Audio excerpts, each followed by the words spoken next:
কালো মুরগি সাদা ডিম পারতে পারে, কিন্তু সাদা মুরগি কখনো কালো ডিম পারতে পারে? পারে না।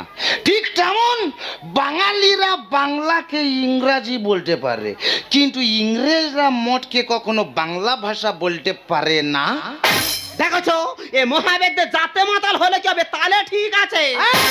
আমরা বাঙালি, আমাদের ঘাড়ে লেগে গেলে আমরা ডাক্তারের কাছে যাই না, বালিশ রোদে দিলে ঘাড়ে লাগা ঠিক হয়ে যাবে। তাই নাকি? এই যে বাঙালির পেটের বাঙালি। আচ্ছা বলো তো দেখি, নিউটন মশালের আলোয় পড়াশোনা করেছে, বিদ্যাসাগর রাস্তায় গ্যাসের আলোয় পড়াশোনা করেছে, তা তুমি কোন আলোয় পড়েছে শুনি? হে এই আমি কোন আলোয় পড়েছি তো জানার দরকার নেই, তুই আগে বল ওরা যে রাস্তার আলোয় পড়েছে, কে মশালের আলোয় পড়েছে, ওরা দিনের আলোতে কি করেছে? আর ওরা রাতের বেলা পুরুষ মানুষ পটুক, তুই মেলো কেন যেটিস বল?